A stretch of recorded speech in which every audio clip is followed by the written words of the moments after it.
공정거래위원회가 우리나라 1, 2위 항공사인 대한항공과 아시아나항공의 기업 결합을 승인했습니다. 거대 항공사가 탄생하는 건데 단 승인과 함께 몇 가지 조건을 달았습니다. 어떤 내용인지 먼저 정세배 기자의 보도 보시고 더 짚어보겠습니다.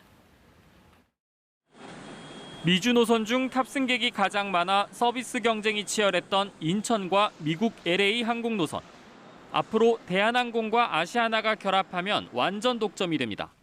국제선의 경우 두 항공사가 결합한 뒤 완전 독점이 되는 곳은 인천과 뉴욕 등 10개 노선이고 점유율이 60% 이상 되는 곳은 인천과 로마 등 16곳입니다. 국내선의 경우 14개 노선에서 독점 내지 60% 이상 점유하게 된다고 공정거래위원회는 밝혔습니다. 거대 항공사의 탄생으로 인한 부작용이 우려되는 대목입니다. 공정위는 기업 결합을 승인하면서 몇 가지 조건들을 내걸었습니다.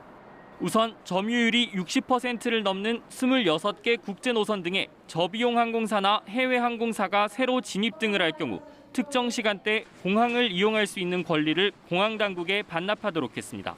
또 신규 항공사가 진입하거나 기존 항공사가 증편할 경우 운수권도 반납해야 합니다. 이런 조치는 기업 결합 뒤 10년간 적용됩니다. 운임 인상은 제한하되 서비스 품질은 유지하도록 했습니다. 기업 결합 뒤 각 노선에 대한 운임을 코로나19 이전인 2019년 대비 물가 상승률 이상으로 올리지 못하도록 했고 마일리지는 두 회사가 2019년 말 시행한 제도보다 불리하게 바꿀 수 없도록 했습니다. 신규 진입이 경쟁 제한성을 해소하는 수준까지 일어나기 전까지는 소비자 피해를 예방할 수 있는 별도의 조치가 필요합니다. 다만 항공업계의 침체를 감안해 구체적인 운임 등은 추후 확정하고 화물의 경우 별다른 제한을 하지 않기로 했습니다. 대한항공 측은 공정위의 결정을 수용한다고 밝혔습니다. KBS 뉴스 정세배입니다. 정 기자, 이렇게 공정위 결정은 나왔지만 아직 절차가 많이 남아있죠? 네, 그렇습니다. 이 두 항공사 결합이 마무리가 되려면 이 취향하는 주요 국가의 이 경쟁 당국의 승인을 다 받아야 하는데 네. 지금까지 우리나라 포함해서 9개 국가 승인이 끝났고 이제 뭐 미국과 중국, 유럽연합, 일본, 영국, 호주 이렇게 6개 국가 승인이 남아 있거든요. 6개요. 네. 그런데 이제 승인이 나더라도 각 나라마다 좀 까다로운 조건이 붙을 수가 있기 때문에 이게 최종 결합까지는 넘어야 할 산이 아직 좀 남아 있다 이렇게 볼 수 있겠습니다. 시간이 좀 걸리겠네요. 네.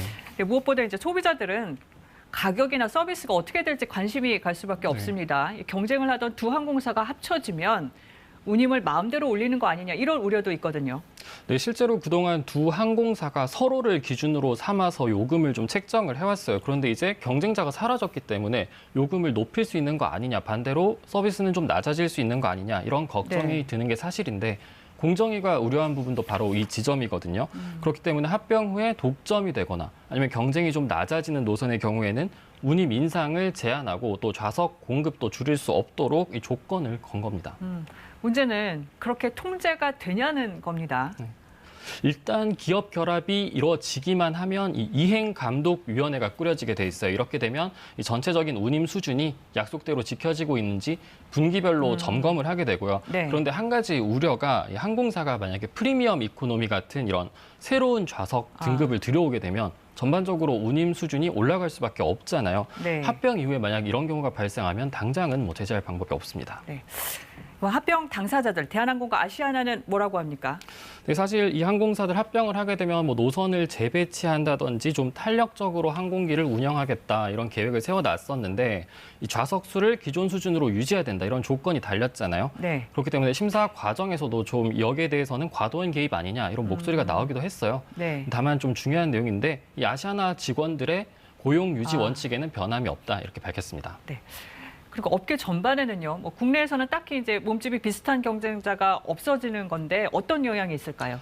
네, 맞습니다. 이 두 항공사가 합쳐지게 되면 이제 국내에서 경쟁할 수 있는 항공사는 저비용 항공사들만 남게 되거든요. 네. 그런데 이 항공사들이 현재로서는 뭐 유럽이나 미국 같은 장거리를 운항할 수 있는 그런 기제를 갖추고 있지 못하기 때문에 네. 당분간은 눈에 띄는 변화는 없을 것으로 예상이 됩니다. 네. 여기서 정리하죠. 정세배 기자 잘 들었습니다.